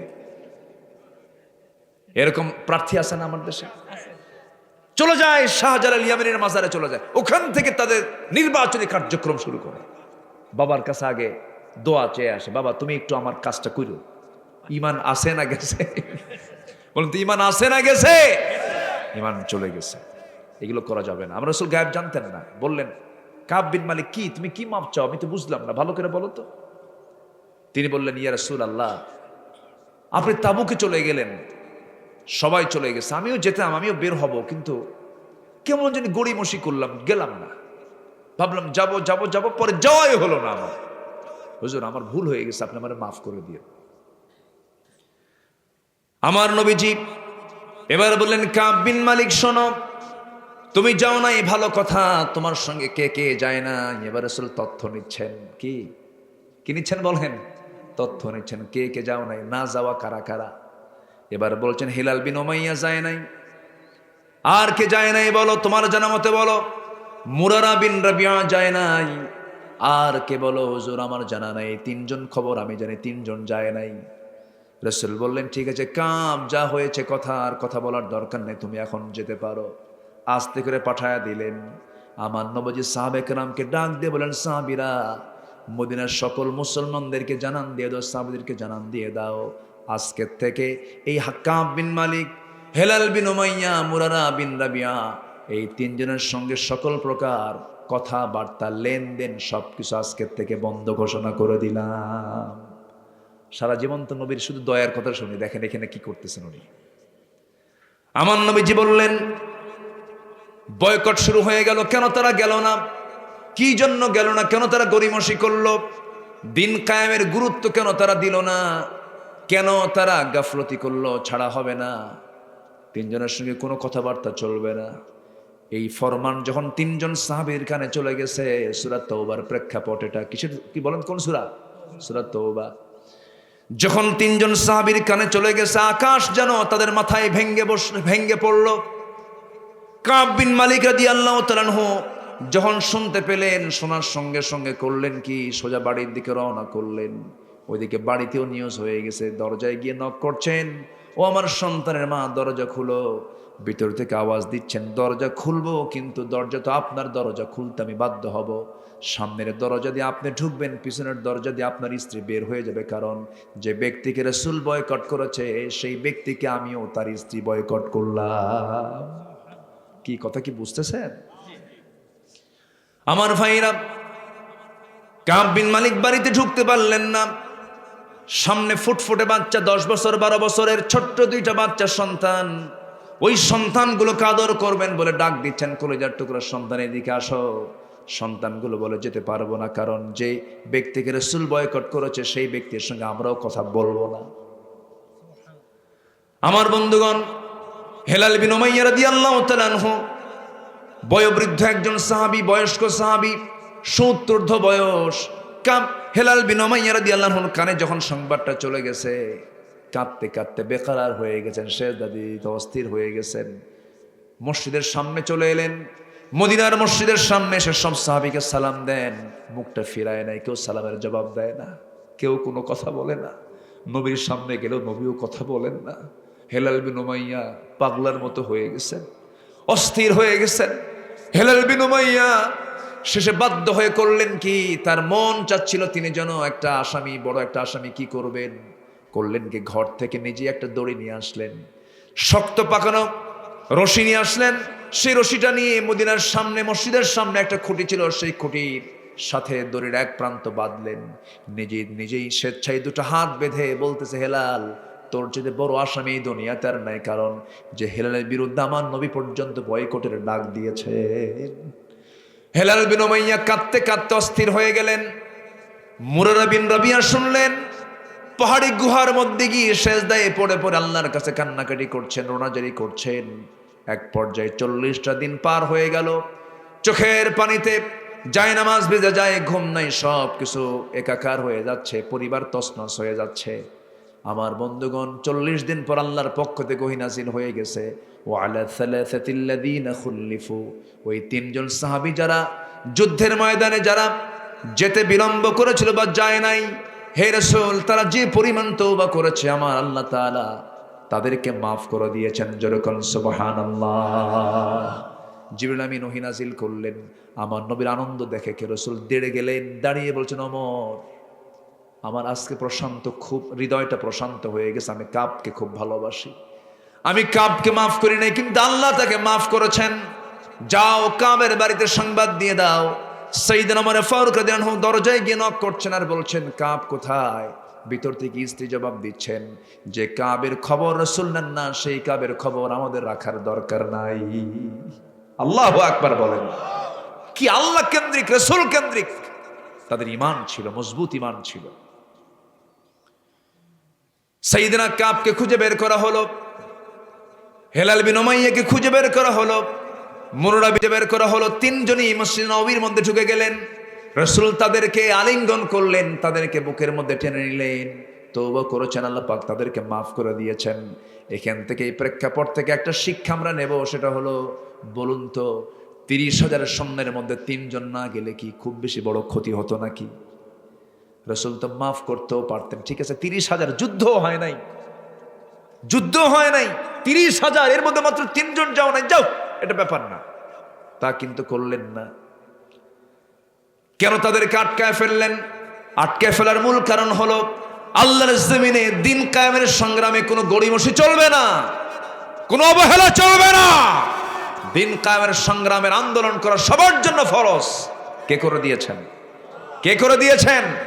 সেই জমিনে দিন কায়েমের জন্য যদি বুকের তাজা প্রাণ দিতে হয়, রক্ত দিতে হয়, জানমাল দিতে হয়, সবাই কি রাজি আছেন? রাজি আছেন কারা কারা? হাত উঁচু করে দেখান মুসলমান। কেউ তো স্লোগান দেন না।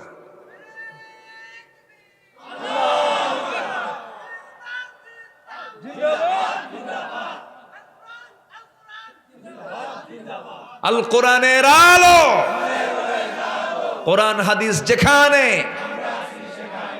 আমার নেতা তোমার নেতা। আল্লাহ কবুল করুন, আল্লাহ কবুল করুন, আল্লাহ কবুল করুন। কষ্ট দিয়ে ফেললাম মনে হয় আপনাদের, নাকি? নফসকে শুদ্ধ করার জন্য আরেকটা কাজ হলো, মিথ্যা বাদ দিতে হবে, মিথ্যাচার থাকা যাবে না, গীবত বর্জন করব। জোরে বলি ইনশাআল্লাহ। সবাই রাজি আছেন তো ইনশাআল্লাহ? মিথ্যা কথা কি দেশের মানুষ বলে? এদেশের মানুষ মিথ্যা কথা বলে? বলে বলে। সত্য বেশি না মিথ্যা বেশি? কোনটার ওজন বেশি? সত্যের ওজন না মিথ্যার ওজন বেশি আমার দেশে? ব্যবসা করতে নিয়েছে খালি মিথ্যা কথা। ভাই কাপড়টার দাম কত? 700, 400 দিই। ভাই আমার কেনাই নাই। দেখেন, এই যে বলে ফেললেন। গুলিস্তানে যদি কোনো কাপড় কিনতে যান তাহলে তো পকেট ফাঁকা। গুলিস্তানের কোনো দাম করতে গেলে, ধরেন একটা গেঞ্জি আপনি কিনবেন, গেঞ্জির দাম শুনলে তো কাম সারা।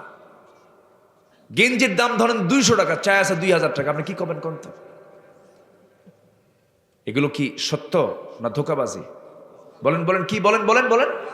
ধোকাবাজি। এগুলো ইমানদারের সাথে যায় না, ইমানদার এগুলো করতে পারে না। আমরা মিথ্যাচার করব না, মিথ্যার ফোন দিয়ে আটাবো না, আমরা ঠকাবো না কাউকে। আল্লাহ কবুল করুন, জোরে বলি আমিন। আল্লাহ রাব্বুল আলামিন বলেন, ওয়ালা তাজাসসু ওয়ালা ইয়াগতাব বা'দুকুম বা'দান আইয়ুহিব্বু আহাদুকুম আন ইয়াকুলা লাহমা আখিহি মাইতান ফাকারিহতুমু ওয়াত্তাকুল্লাহ ইন্নাল্লাহা তাওয়াবুর রহিম। জোরে বলুন আল্লাহু আকবার। নাম্বার 9 হলো, অহংকার করা যাবে না, আত্মগরিমা এগুলো বর্জন করতে হবে। ওয়ালা তুসাইর খাদ্দাকা লিন্নাসি ওয়ালা তামশি ফিল আরদি মারহা ইন্নাল্লাহা লা ইউহিব্বু কুল্লা মুখতালিন ফখুর। জোরে বলুন আল্লাহু আকবার। লোকমান আলাইহিস সালাতু ওয়াস সালাম আল্লাহর একজন পছন্দের বান্দা ছিলেন। আল্লাহ তাকে হিকমত দিয়েছিলেন, নবুয়ত না দিলেও হিকমতটা দিয়েছিলেন। আল্লাহ রাব্বুল আলামিন তাকে এমন যোগ্যতা দিয়েছিলেন, আদর্শ বাপ বানিয়েছেন তাকে। আল্লাহ পাক পৃথিবীর সকল বাপকে লোকমানের মতো বাপ হওয়ার জন্য সূরা লোকমান নাজিল করে তার ওয়াজগুলো আল্লাহ রাব্বুল আলামিন কোরআনে কোট করেছেন। জোরে বলুন সুবহানাল্লাহ। এর মধ্যে একটা হচ্ছে ওয়ালা তুসাইর খাদ্দাকা লিন-নাস ওয়ালা তামশি ফিল আরদি মারহা। মানুষকে এড়িয়ে যেও না, মানুষকে আন্ডার এস্টিমেট করো না, মানুষকে ছোট করো না, এবং জমিনে অহংকার করে চলো না। আমরা আমাদের সন্তানদেরকে এরকম নাসিহা করব। লোকমান নাসিহা করেছেন 13টা, কয়টা বলেন? 13টা নাসিহা করেছেন। আজকে তো সেই পয়েন্টে যাব না। 13টা নাসিহা করেছেন। এর মধ্যে 1 নম্বর নাসিহা হলো, কলেজার টুকরা সন্তান, শিরিক করো না। কিন্তু আমার দেশে জাতীয়ভাবে শিরিক করার জন্য অর্ডার আছে না নাই? স্যারদেরকে শিরিক করায়, ছাত্রদেরকে শিরিক করায়, আছে না নাই বলেন তো? এই যে সামনে ফেব্রুয়ারি আসবে, বিভিন্ন দিবস আসবে, খালি পায়ে যেতে হবে, ফুল নিয়ে যেতে হবে। ওই 7-8টা স্টিক আছে খাড়া করা, ঠিক আছে না? পিলার সামনে 7-8টা খাড়া করা আছে, সামনে পুষ্পস্তবক নিয়ে ফুল নিয়ে সামনে দাঁড়ায় থাকতে হবে। শিরকের বিরুদ্ধে কথা বলবো, কাল্লা দেব, আল্লাহ দেব না। যেগুলো শিরিক, শিরিককে উৎখাত করতে হবে। আমার নবীজির পৃথিবীতে আগমন হয়েছিল শিরিককে উৎখাত করার জন্য। কোন শিরকের কোন আঁকড়া আমরা রাখতে চাই না। জোরে বলি ইনশাআল্লাহ। আর জোরে বলি ইনশাআল্লাহ। যেখানে শিরক সেখানে আমাদের প্রতিবাদের দরকার আছে না নাই বলেন তো? আছে। আমরা শিরকের ধারে পাশেও যাব না। আল্লাহ বুঝার তৌফিক দান করুন। জোরে বলি আমিন। সম্মানিত ভাইয়েরা, নাম্বার 10 হচ্ছে তাকওয়া অর্জন করা। আমরা মুত্তাকি হব। জোরে বলি ইনশাআল্লাহ। মুত্তাকি হচ্ছে সকল প্রকার হারাম থেকে বেঁচে থাকা, সকল প্রকার হারাম থেকে বেঁচে থাকা। হারাম কাজে যাওয়া যাবে না, অবৈধ কোনো কাজে যাওয়া যাবে না, সকল প্রকার হারামকে বর্জন করতে হবে। মা, আজকের মাহফিলে অনেক মা বোন আসছেন, শেষ দিকে মাদের ব্যাপারে একটু হালকা কথা বলি। বলুন তো, পুরুষের জান্নাত সহজ না মাদের জান্নাত সহজ? মাদের জান্নাত সহজ, মেয়েদের জান্নাত পাওয়া সহজ। কিন্তু অধিকাংশ জাহান্নামী হবে পুরুষ না নারী? নারী জাহান্নামে যাবে। কেন জাহান্নামে যাবে? দেখেন, আমার মা, আপনার জান্নাত এত ইজি ছিল, কিন্তু আপনি জাহান্নামে বেশি যাবেন, আপনাদের তালিকায় বেশি হয়ে যাবে। এর অন্যতম কারণ হলো, মেয়েদের সবচাইতে বড় সমস্যা হলো, মেয়েরা সব কিছু করতে পারে কিন্তু নিজের সতীত্বের হেফাজতটা করতে পারে না, পর্দায় থাকতে পারে না। চোখের জেনা হয়ে যায়, তাদেরকে দেখলে পরে পরপুরুষের জন্য গুনাহ হয়ে যায়, তারও গুনাহ হয়ে যায়। একটা নারী তার নারীত্ব কি, তার সৌন্দর্যকে অবশ্যই গোপনীয়তার মধ্যে রাখবে। তার যৌবন প্রকাশ করার জায়গা, একটা জায়গা পৃথিবীতে আল্লাহ পাক জায়েজ করেছেন, সেটা হচ্ছে স্বামীর কাছে। কার কাছে বলেন?